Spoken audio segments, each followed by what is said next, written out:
लेकिन किसी कौम को खुश करने के लिए किसी कौम को बदनाम कर दिया जाए, ये कहाँ का नियम है? सर बिल्कुल, ये बिल्कुल भी सही नहीं है। इसीलिए मैंने पहले ही कहा था कि जो आम आदमी है उसे ये चीज समझ के चलना होगा कि इससे देश का माहौल खराब होता है, आम लोगों के बीच में माहौल खराब होता है। इसका कोई फायदा हमें कभी नहीं पहुंचेगा, इसके नुकसान ही हमें होंगे। तो इससे जितना हम दूर रहेंगे वो हमारे लिए बेहतर रहेगा। बयान का देखो, बयान जो उन्होंने दिया बड़ा निंदनीय है जी। और उन्होंने जैसे जो वर्ड यूज करे है ना जी। वो तो भाई साहब बिल्कुल माफ करने योग्य नहीं है।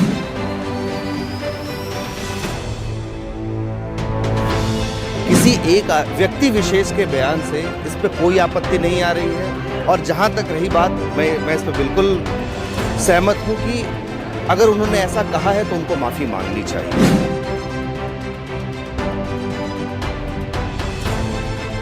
जो आदमी रंग बदलता है उसका कोई विश्वास नहीं है।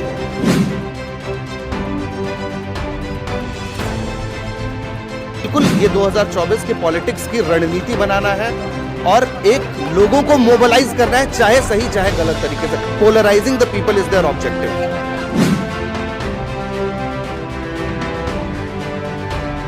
इस तरीके की टिप्पणी करके लोगों के बीच में क्या संदेश देना चाहते हैं? मैं तो आपके चैनल के माध्यम से कहना चाहूँगा कि स्वामी प्रसाद मौर्य जी, अपना पहले डीएनए चेक कराइए आप।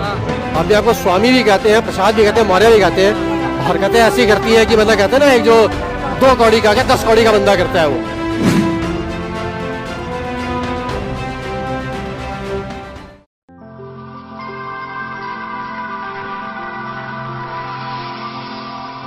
कार आप देख रहे हैं फेडरल भारत और इस वक्त हमारी मौजूदगी दिल्ली के कनॉट प्लेस पे है। यूपी की सियासत में एक बार फिर गर्माहट दिख रही है। बयान ऐसा जो लोगों को बोलने पे मजबूर कर दे। हम बात कर रहे हैं स्वामी प्रसाद के दिए गए बयान को लेकर। दिल्ली की जनता किस तरीके से देखती है, आखिर उनके दिए गए बयान से हिंदू धर्म को, हिंदुओं को कितना नुकसान है, बस हम आपको दिखाएंगे इस वीडियो में। बने रहे हमारे साथ। चाचा, जो इन्होंने स्वामी प्रसाद मौर्य ने जो बयान दिया है, उस बयान को आप किस तरीके से देखते हैं? उस बयान का देखो, बयान जो उन्होंने दिया बड़ा निंदनीय है जी। और उन्होंने जैसे जो वर्ड यूज करे है ना जी। वो तो भाई साहब बिल्कुल माफ करने योग्य नहीं है। जो उन्होंने कहा ना कि उन्होंने बोला हिंदुओं ये धर्म है, हिंदू धर्म एक धोखा है। इस धोखा जो है ना शब्द बड़ा गलत, मतलब इसका मतलब हिंदू धर्म धोखा है। और इस तरह के पहले भी बयान आते रहे। रामचरितमानस के ऊपर भी उसने एक बार बयान दिया था। आपको पता है कि ये जो है रामचरितमानस जो है ये वैर करना सिखाता है। ये है ना दलितों के अगेंस्ट में है। तो ये जो बयान दिया ना, ये मुझे तो लगता है कहीं ना कहीं जो भाषा जो है ना अखिलेश यादव की भाषा है। ये अखिलेश शायद इतना कहते हैं जी हमने अंकुश लगा दिया इनके ऊपर, ये कुछ नहीं बोलेंगे, ये है। तो ये जो है ना ये सारा अब वो दुहाई दे रहा है कि सुप्रीम कोर्ट ने भी ऐसा बोला, मोदी ने भी एक बार ऐसे बोला था, एक बार वो आरएसएस के प्रमुख है उन्होंने भी ऐसे बोला। भैया उन्होंने धोखा कभी नहीं बोला। उन्होंने कहा हिंदू धर्म जो है ना एक धर्म ही नहीं, इसको गलत ढंग से इंटरप्रेट कर रहा है। वो धर्म नहीं, जीवन शैली है, एक जीने का एक तरीका है अलग से। तो मेरे को ये बताओ, ये जीने का तरीका और धोखे में कितना फर्क है? ये बड़ा चीप वर्ड यूज करे हैं मुझे तो। और इसकी बेटी जो है सगंध्या मिश्रा, वो आपको पता है बीजेपी की सांसद है, ठीक है, और वो घोर सनातनी है और बहुत हिंदू धर्म के मतलब फेवर में है, अच्छा बोलती है। और ये भी पहले बीजेपी में था। जब ये पहले बीजेपी में था, ये मंत्री था, 5 साल कुछ नहीं बोला, 5 साल मंत्री रहा है और आज इसको ये याद आ रहा है। मुझे तो लगता है कहीं ना कहीं आखिर कब तक चलेगी धर्म की राजनीति? अरे धर्म की राजनीति देखो, धर्म और राजनीति दोनों एक दूसरे के पूरक है। सीधी सी बात है, ये तो चलती रहेगी। दोनों एक दूसरे के पूरक है और धर्म भी चलेगा, राजनीति भी चलेगी। लेकिन जिस तरह से बोला है इसने, भाई साहब मुझे तो लगता है ये ना घर वापसी कहीं यह लगता है, इसको लगता है समाजवादी पार्टी वाले इसको निकाल ही ना दे, मुझे तो लगता है। लेकिन ये है कि कहीं ना कहीं वाणी उसी की है। अखिलेश डिम्पल यादव भी पल्ला झाड़ लिया उसने भी, कहते हैं ये इसका निजी मामला है, हम कुछ नहीं कह सकते, इसमें निजी मामला है। तो लेकिन जब किसी पार्टी के नेता इस तरीके से बयान देते हैं तो उसके मुखिया को इस पे उभर के आना चाहिए कि नहीं? बिल्कुल आना चाहिए, बिल्कुल निकालें। अब देखो कांग्रेस का वहाँ का प्रेसिडेंट है, अध्यक्ष है यूपी का, अजय राय, उसने बोल दिया भैया इसके खिलाफ एक्शन ले। हम ये बात है कि ये पहली बार खुल के आया। कांग्रेस ने एक अच्छी चीज करी है, ये इंडिया गठबंधन में पहले सनातनियों के विरोध में भी बोला उदयनिधि स्टालिन ने, लेकिन ये पहली बार अजय ने बोला है कि हम भी सनातनी हैं, इनको ऐसा नहीं बोलना चाहिए और इसके खिलाफ एक्शन लिया। कांग्रेस पहली बार बोली है ये, अदरवाइज पहले कभी नहीं बोली। तो ये जो इनका गठबंधन है ना, इंडियन गठबंधन, ये समझ लो मोह भंग हो गया, ये टूटने वाला है। और ये कहीं ना कहीं है ना राजनीति दिखाते हैं, ये अपना समीकरण जो है ना वो देख रहा है। इनका बस ये उद्देश्य ये है कि 80 की 80 सीट पे इलेक्शन लड़ना है, बस अकेले लड़ना है। स्वामी प्रसाद मौर्य ने हिंदू धर्म को धोखा बताया है, ये कितना सत्य है? सर देखिए, इस प्रकार की चीजें जो है ना, इनका सिर्फ और सिर्फ पॉलिटिकल मोटिव रहता है। आम आदमी को, चाहे वो किसी भी धर्म का है, इन चीजों से जितना मैं कहूंगा कि बच करके चलेंगे, क्योंकि इससे क्या होता है कि हम अपने आपसी संबंध खराब कर लेते हैं। राजनीतिक स्तर पर जो ये बातें हैं, इनका कहीं ना कहीं अगर हम बात करें तो, अगर मैं एक धर्म से आता हूं और मेरे कोई साथी है जिनके साथ मैं शायद बिजनेस कर रहा हूं, जिनसे मैं कोई सामान लेता हूं, मेरी उनकी आपसी कोई रंजिश नहीं है, और इस प्रकार की चीजों से अगर मैं संबंध अपने उनके साथ खराब करता हूं, तो शायद ये आम आदमी के लिए एक प्रॉब्लम क्रिएट कर सकता है। देखिए, जो चुनावी इससे रोटियां सेक रहे हैं, हो सकता है शायद वो जिस धर्म को गाली दे रहे हैं उन्हीं के साथ बैठ के शाम में चाय भी पिएंगे, लेकिन देश में माहौल खराब करने का काम किया जाता है इस प्रकार के बयानों से। सो मेरी यही मैं कहना चाहूंगा कि आम लोग जो हैं, उन्हें इन चीजों से जितना वो दूर रह सकते हैं रहें, अदरवाइज देश के अंदर जो एक माहौल है वो बहुत ज्यादा बिगड़ सकता है। इस पे हिंदू धर्म को कहीं ना कहीं क्षति पहुंचेगा और पहुंच रहा है। तो क्या इस दिए बयान को लेकर स्वामी प्रसाद मौर्य को एक कॉन्फ्रेंस करनी चाहिए और माफी मांगनी चाहिए पूरे देश की जनता से?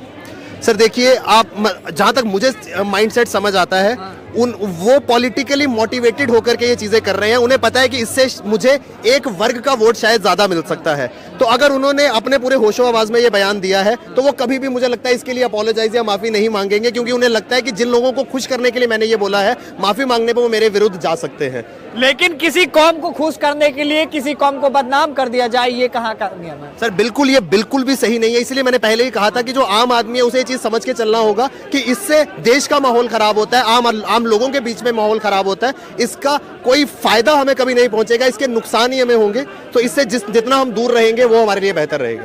भैया, आप क्या कहना चाहोगे? स्वामी प्रसाद ने एक बयान दिया है जिसमें हिंदू धर्म को धोखा बताया है। हिंदू धर्म एक शाश्वत धर्म है, सनातन धर्म है। इस धर्म की उत्पत्ति जब इंसानियत की सोच डेवलप हो रही थी तब से हो चुकी है, और हमारे सोच के अंत तक ये रहेगा धर्म। सनातन धर्म कहते हैं इसको। किसी एक व्यक्ति विशेष के बयान से इस पे कोई आपत्ति नहीं आ रही है। और जहाँ तक रही बात, मैं इस पे बिल्कुल सहमत हूँ कि अगर उन्होंने ऐसा कहा है तो उनको माफी मांगनी चाहिए। लेकिन आखिर बार बार राजनीति की रोटी कब तक हिंदुओं के नाम पर सेकी जाएगी और हिंदू धर्म को बदनाम किया जाएगा? देखिए, क्यों नहीं सेकी जाएगी? राजनीति की सारी रोटियां आप देखोगे, एक सबसे बड़ी समस्या है जब से आप जिन्ना के टाइम से देखते हो, आप हिंदू वर्सेस मुसलमान। आपको रोटी तो सेकनी पड़ेगी, हिंदू मेजॉरिटी में है तो आप रोटी सेक रहे हो, पॉलिटिकल रोटी।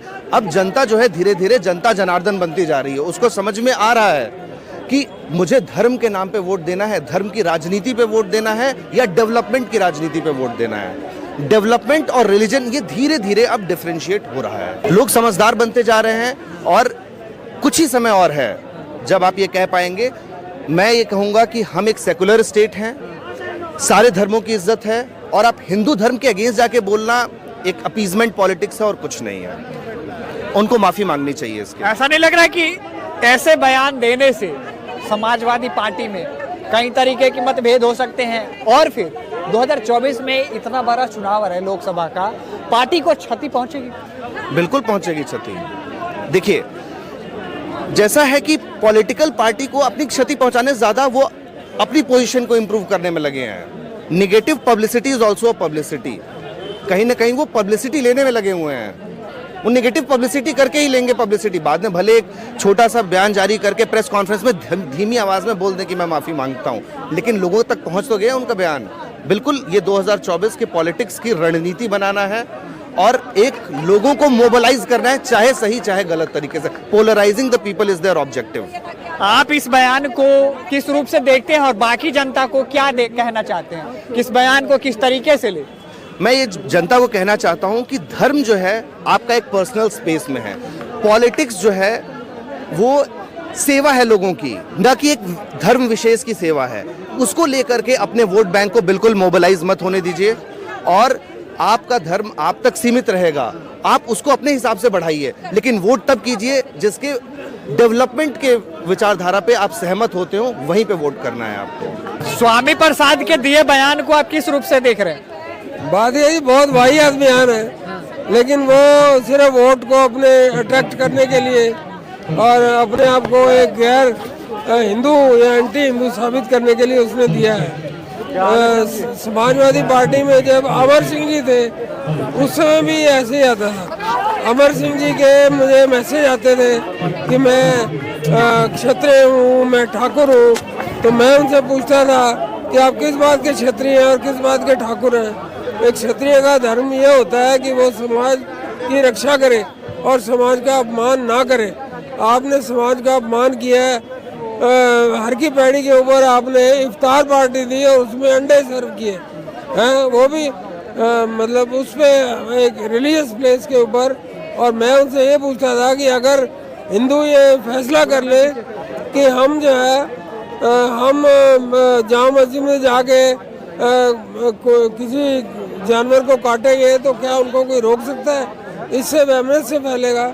तो फिर वो मतलब चुप हो गए। मतलब ये बातें। आखिर स्वामी प्रसाद मौर्य ऐसे बयान देकर लोगों के बीच में क्या संदेश देना चाहते थे? उपदेश यही देना, वो संदेश देना चाहते हैं कि वो जो है ना बड़े एंटी हिंदू हैं, अपने वोटों की खातिर कर रहे हैं। जो आदमी रंग बदलता है उसका कोई विश्वास नहीं है। इस तरीके की टिप्पणी करके लोगों के बीच में क्या संदेश देना चाहते हैं? पर मैं तो आपके चैनल के माध्यम से कहना चाहूंगा कि स्वामी प्रसाद मौर्य जी अपना पहले डीएनए चेक कराइए। आप अपने आपको स्वामी भी कहते हैं, प्रसाद भी कहते हैं, मौर्य भी कहते हैं।